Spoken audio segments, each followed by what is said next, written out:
오늘 이 본문 말씀은 이렇게 시작을 합니다. 다 같이 21절 읽겠습니다. 시작. 이때로부터 예수 그리스도께서 자기가 예루살렘에 올라가 장로들과 대제사장들과 서기관들에게 많은 고난을 받고 죽임을 당하고 제3일에 살아나야 할 것을 제자들에게 비로소 나타내시니, 비로소 나타냈다라는 것은 뭐냐면 이전에는 이 비밀을 이야기하지 않았다는 거예요. 마태복음 1장 2장은 예수 그리스도의 탄생과 그분의 그 역사, 그러면서도 여전히 그 탄생서부터 하나님이 함께 하심을 보여줬어요. 그리고 이제 4장으로 들어오면서 이 공생애를 시작하면서, 이 30세가 되어서 공생애를 시작하면서 마귀가 첫 시험을 하는 걸 보여주죠. 그리고 또 시험을 했지만 거뜬히 음부의 권세가 이기지 못하는 그런 역사를 몸소 직접 보여주고, 이제는 5장, 6장, 7장으로 넘어오면서 그 유명한 산상수훈, 하늘의 비밀을 이 땅에 살아가면서 가장 복된 삶이 뭐냐, 이거를 얘기해 주면서 강화, 곧 설교라고 할 수가 있겠죠. 그리고 이제는 9장, 10장, 11장, 16장까지 이제 3년 동안에 하나님이 이 예수 그리스도를 이 땅에 보내주시고, 이 예수 그리스도가 하나님의 아들이요 그리스도시요, 그리고 하나님 나라가 예수 그리스도가 오심으로써 이제는 임했다는 걸 보여주려고 다방면으로 기적과 함께 하나님이 예수 그리스도가 그리스도시요 살아계신 하나님의 아들이심을 보여주죠. 이젠 3년쯤 됐을까요? 오늘 이때로부터 바로 이전에 이 사건을 이야기하는 거죠. 어떤 사건이냐면 3년쯤 되었을 때 이제 예수님이 그 많은 그 일들을 생각하면서 이 빌립보 가이사랴 지방에 이르러 그 제자들에게 물어 이르되 이렇게 얘기해요. 사람들이 인자를 누구라 하더냐? 그래요. 그 제자들이 그러는 거예요.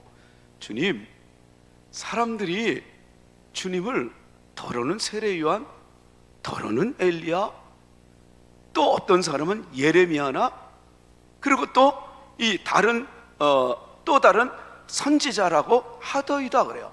그러니까 엄청나게 사람들이 존경하고 대단한 그 인물들, 신앙의 영웅들을 이야기하는 겁니다. 근데 예수님은 답당치 않게 여겨요. 내가 그동안에 내가 하나님의 아들이고 여러 가지로 설교를 그렇게 했는데도, 기적을 보여줬는데도 아직도 이러네. 그러면 너희는 나를 누구라 하더냐라고 얘기해요. 그러니까 15절에 그렇게 얘기하니까 16절에 시몬 베드로가 대답하여 이르되 뭐라고 얘기해요? 주는 그리스도시요 살아계신 하나님의 아들이시니이다 그래요. 이때 하나님이, 예수님이 얼마나 기뻐했던지 17절에 바요라 시몬아, 이를 알게 하신 내가 복이 있도다, 이를 알게 하신 이는 혈육이 아니요 하늘에 계신 내 아버지시니라 그러는 거예요. 너 신앙 고백을 할 수 있는 거 하나님이 너를 도와주고 은혜를 베푼 거야. 너 복된 자야. 저는 이번 한 주가 여러분들이 복된 자가 되기를 바랍니다. 어떤 복된 자? 하나님이 함께하는 복된 자, 하나님이 가르쳐주는 복된 자, 하나님이 인도하는 복된 자가 되기를 축복합니다. 베드로가 그랬어요. 베드로는 신이 났어요. 그러니까 예수님이 또 18절에 멈추지 않고 뭐라고 해요? 내가 너에게 또 준다. 그러면서 내가 너한테 이른다 라고 얘기하면서 뭐라고 이르러요? 너는 베드로라. 여기서 베드로는 반석을 얘기하는 거예요. 너는 이제부터 베드로라 할 거야. 그리고 내가 이 반석 위에 내 교회를 세우리니 은부의 권세가 이기지 못하리라 그래요. 다시 말해서 주는 그리스도시요 살아계신 하나님의 아들이시라고 얘기했던 신앙 고백 위에 교회를 세우겠다는 거예요. 왜 교회를 세워요? 이젠 당신은 어떻게 하는 거예요? 이제 육으로는 이따 성찬이 그거예요. 육으로는 내가 한계가 있다는 거예요. 이제는 곧 죽을 때가 왔다는 거야. 이제는 됐다. 이젠 나 죽어도 된다. 이제 내가 십자가와 이 부활의 영광을 보여줄 때가 왔구나. 이제는 얘기하는 거예요. 그게. 근데 그게 바로 뭐냐면 신앙 고백이었어요. 저는 여러분들이 어디를 가도 예수님이 누구냐라고 했을 때 나를 위해서 십자가에 돌아가신 그리스도시요, 그리고 나에게 전 삶을 책임지시며 더 나은 삶으로 인도하실 살아계신 하나님의 아들이십니다라고 고백할 수 있는 여러분들이 되기를 축복합니다. 그 신앙 고백 위에 이제 뭐를 세워요? 교회를 세우겠다는 거예요. 교회를 세운다 그래서 뭐라고 얘기해요? 이 교회는 음부의 권세가 이기지 못하리라. 예수님이 계실 때 사탄이 아무리 미혹하고 아무리 이기려고 애를 써도 음부가 어떻게 이길 수 있어요? 어떻게 어둠이 빛을 이겨요? 그러듯 교회가 그렇게 될 것이라고 얘기해요. 왜요? 당신 대신 이제 누가 그 일을 한다는 거예요. 하나님의 일을 교회가 할 거라는 거예요. 교회 어떤 일을 해요? 당신이 이제는 그런 일을 한다는 거예요. 이때로부터 그러고 나서는 뭐라 그래요? 교회 세운다 그러죠. 음부의 권세 이기지 못한다 그러죠. 그러더니 19절에 또 뭐라 그래요? 베드로에게 또 천국 열쇠를 준다 그래요. 그러면서 뭐라 그래요? 내가 땅에서 무엇이든지 매면 하늘에서도 매일 것이요, 내가 땅에서 무엇이든지 풀면 하늘에서도 풀리리라. 다시 말해서 땅에 있는 우리와 하나님과 하나가 된다는 거예요. 저는 이 믿음이 여러분들에게 깃들기를 축복합니다. 여러분들이 기도하면 하늘에서도 움직입니다.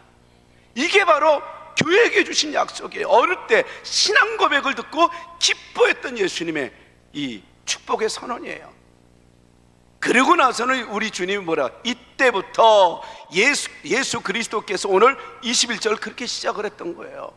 자기가 예루살렘으로 올라가 이제는 뭐예요? 십자가 고난, 십자가 죽음, 그 다음에 3일 만에 부활하는 비로소 얘기하기 시작했던 거예요. 그러니까 그전에는 이런 얘기를 했다는 거야, 안 했다는 거야? 안 했다는 거야. 하나님의 아들임을 삶으로 증명해 보인 거지 한 번도 십자가의 죽음을 얘기한 적이 없어요. 부활을 얘기한 적이 없어요. 왜요? 제자들이 그걸 미리 알았으면 어떻게 해요? 언젠가 죽긴 죽을 텐데 그거 진짜 죽을까? 이런 걱정 저런 걱정으로 설교를 제대로 듣겠어요? 훈련을 제대로 받겠어요? 아니에요. 이젠 제대로 됐다 하니까 이제는 당신이 이 땅에 오신 진정한 목적, 그것은 바로 온 인류가 이 사탄의 이 어둠의 권세로부터 벗어나게 하는 거예요. 그게 언제예요? 하나님이 처음에 사람을 창조하고 에덴 동산을 지었던 그 모습이에요. 그 사람들은, 사람 처음 지음받은 아담과 하와는 얼마나 행복했는지 몰라요. 서로만 봐도 칭찬하고 좋아해요. 하나님 매일매일 만나서 하나님 음성 듣죠. 또 자기가 먹을 거 많죠. 뭐 하나 부족함이 없어요. 근데 이게 깨졌어요. 언제요? 이 사탄이 유혹할 때. 그래서 그 사람에게 이제 에덴 동산에 죄가 들어와요. 이제는 죽음이 시작돼요. 그리고 또 뭐가요? 사탄의 권세가 임해요. 사탄의 권세는 죽음이에요. 그런데 이것을 유일하게 해결할 수 있는 유일한 길은 바로 사람의 노력으로는 사탄을 이길 수가 없어요. 죄를 이게 살 수가 없는 거예요. 유일하게 하나님밖에 없어요. 이 방법은, 이거 해결사는. 그래서 하나님이 그 삼위일체 되신 하나님 고민하면서 누구를 보냈겠어요? 아들 예수 그리스도를 이 땅에 보내신 거라는 거예요. 여러분, 우리들의 죄 문제, 우리에게 역사는 이 어둠의 역사들, 음부의 권사들, 사탄의 역사는 우리의 노력으로는 못 이깁니다. 과학이 못 이겨요. 여러분들이 아무리 운동을 해갖고 실력을 키워도 마귀는 못 이겨요. 유일하게 이길 수 있는 마귀의 일을 멸할 수 있는 건 하나님밖에 없어요. 그래서 이 땅에 오신 거란 말이죠. 그래서 잃어버렸던 에덴의 행복을 회복하기 위해서 우리 주님이 이 땅에 오셔서 어떻게, 우리 죄 때문에 당해야 될 그 고난을 대신 다 당하고, 그리고 이제는 십자가에 못 박혀 죽음으로써 이제는 인류의 모든 죄가 죽는 거예요. 당신이 다 그 죄를 가지고 죽음으로써, 그리고 3일 만에 이제는 부활하시면서 부활의 삶을 통해서 이제는 십자가의 죽음을 통해서 죄의 문제가 해결되고, 부활의 3일 만에 부활하셔서 이제는 음부의 권세를 이기는 걸 보여주는 거예요. 사탄의 이 역사, 마귀의 일을 멸하는 게 이게 부활이었던 거예요.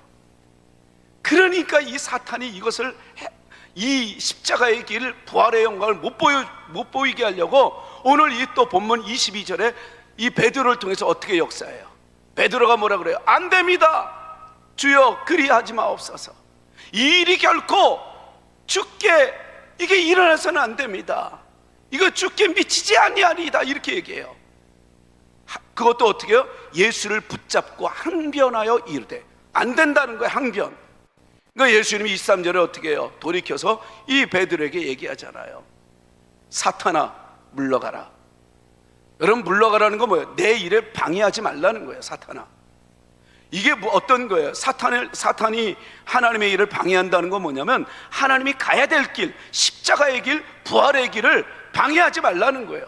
왜요? 처음부터 마태복음 4장서부터 그랬어요.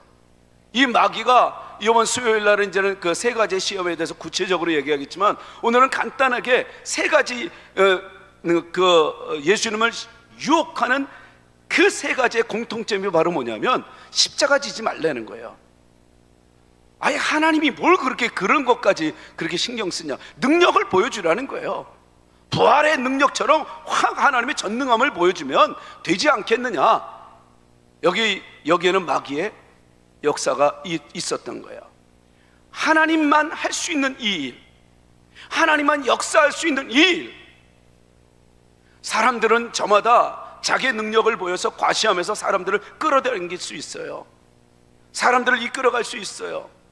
한 나라를 이끌어가는 영웅들이 어떻게 해요? 자기의 마음에 드는 사람들과 함께 합작을 해서 그 다음에 이제는 힘을 키워요. 징기스칸도 그랬어요. 알렉산더도 그랬어요. 수많은 영웅들이 다 그랬어요. 자기 말을 듣지 않으면 잔혹하게 죽여요. 숙청해버려요. 그러나 자기 말을 잘 들으면 어떻게 해요? 하나가 돼서 똘똘 뭉치게 해요. 그래서 나라를 이루어 나가요.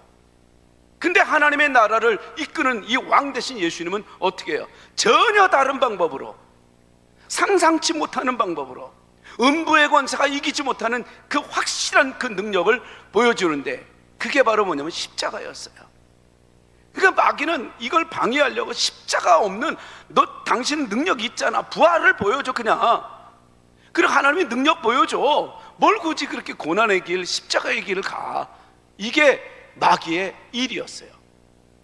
여기에 우리가 또 하나 놓치지 말아야 될 것은 23절에 베드로에게 사탄아 물러가라, 그러고 나서는 너는 나를 넘어지게 하는 자로다 하고 뭐라 그래요? 하나님의 일을 생각하지 않고 도리어 너는 사람의 일을 생각하는도다 이랬단 말이에요. 그러면 사람의 일은 뭐예요? 사람의 일은 어떤 일이든, 하나님을 믿든 하나님의 영광이든 그게 나를 위한 거라면 그게 사람의 일이에요. 궁극적으로 나를 위해서 당신을 믿으면 그건 사람의 일이에요. 그러니까 우리가 예배를 드리고 기도하고 우리가 봉사하고 모든 것이 다 우리가 뭐예요? 나를 위한 거라면 이거는 사람의 일이에요. 근데 우리가 어떤 것이든 하나님의 영광을 위해서 하면 그게 하나님의 일이에요. 근데 궁극적인 하나님의 일은 십자가와 부활이라는 거예요. 이걸 못하게 하려고 사탄이 방해했던 거예요. 그러니까 예수님이 24절에서부터 그걸 구체적으로 제자들에게 알리는 거예요. 그 비밀을. 이렇게 결론을 내릴게요. 십자가가 없는 부활은 거짓입니다. 여러분, 십자가를 져야만 부활을 경험할 수 있기 때문에 하나님은 그 지혜와 그리고 그 이길 수 있는 승리의 비결, 가장 행복할 수 있는 삶을 지금 열어주는 겁니다. 여러분, 에덴 동산처럼 행복한 삶은 없는 것처럼, 거기에 죄와 마귀가 역사한 것처럼, 역사에서 그 불행으로 치닫게 만든 그 일들을 이제 다시 재회생, 에덴 동산의 삶을 회복하기 위해서는 죄가 없어져야 돼요. 마귀의 일을 멸해야 돼요. 근데 그것은 유일하게 죄를 없애는 건 십자가예요. 저는 여러분들이 이번 한 주간에 살아갈 때 여러분들 십자가의 은혜를 여러분들 믿어서 여러분들의 삶 속에 하나님의 사죄의 은총으로 이 희열과 즐거움과 자유함이 넘치기를 축복합니다. 그 다음에는 부활이에요. 십자가만 있는 건 그건 거짓입니다. 십자가가 있는 건 고난인 것 같지만 고난을 당하는 이유는 부활의 삶, 영광의 삶, 축복의 삶 때문이에요. 그래서 이 부활의 삶은 한마디로 뭐냐면 마귀의 일을 멸하는 거예요. 그러니까 마귀의 일은 뭐예요? 여러분들이 열심히 사람의 일을 해요. 열심히 벌어들이는 것 같아요. 근데 그 끝은 죽음이에요. 이게 마귀의 일이에요. 여러분들 바쁘게 살게 해요. 근데 그 끝은 죽음이에요. 이게 마귀의 일이에요. 근데 하나님의 일은 그렇지 않아요. 내가 이렇게 살든 저렇게 살든 하나님 영광을 위해서 살다 보면 우리의 이 인생의 끝은 하나님이고 천국이고 생명이고 기쁨이고 희망입니다. 이게 하나님의 일이에요. 그러니까 결론은 인생의 끝을 보면 알아요. 그리고 나서는 하나님은 오늘 본문 말씀을 통해서 우리에게 주시는 이 메시지, 하나님의 일은 십자가의 길, 그걸 통해서 죄 사함을 받아서 자유함을 얻는 행복한 삶, 그 다음에 두 번째 부활의 삶, 이걸 통해서 마귀의 일을 멸하는, 이겨나가는 삶, 마지막 세 번째는 이 하나님의 일은 27절에 나와요. 다 같이 27절 시작. 인자가 아버지의 영광으로 그 천사들과 함께 오리니 그때 각 사람이 행한 대로 갚으리라. 여러분, 이게 우리 가슴에 없으면 우리는 엉망진창 자기 마음대로 살아요. 각 사람이 마지막 때 각 사람이 행한 대로 내가 갚으리라. 이게 얼마나 은혜의 말씀인지 몰라요. 때로는 불순종의 사람들에게는 두려운 말씀이지만 은혜의 사람들에게는 이것처럼, 이게 뭐냐, 보장해 주겠다는 거예요. 반드시 내가 행한 대로 갚으리라. 다시 말해서 하나님의 일은 미래를 준비하는 일이에요. 저는 여러분들이 이 십자가의 길, 부활의 길, 미래를 준비하는 길이 되기를 진심으로 축원합니다. 이게 하나님의 일이었어요. 내일이 없는 우리의 삶은 신앙이 아니에요. 우리는 오늘 현재 이 고난도 우리가 이겨낼 수 있는 것은 바로 장차 우리에게 나타날 그 영광이 이 고난하고는 비교할 수 없는 은혜이기 때문에 그래요. 저는 오늘도 이렇게 말씀을 결론을 내리면서 하나님의 일을 사람의 일로 이게 그르치지 않고 놓치지 않는 지혜자가 되어서 십자가, 나에게 주어진 십자가, 그리고 그 십자가의 길로 부활의 삶을 누리면서 마귀가, 이 어둠의 음부의 권세들이 여러분들에게 한 길로 왔다가 일곱 길로 도망가는 놀라운 역사가 이번 주에도 계속 일어나게 되고, 그 다음에 또한 이 미래를 준비하는 지혜자가 되어서 우리가 오늘도 마귀의 유혹 속에 이겨나갈 수 있는 것은 나중에 내가 행한 대로 갚기 때문에 내가 참고 이겨야지 하고 미래를 준비해 나가는 우리 모두가 되시기를 축원합니다.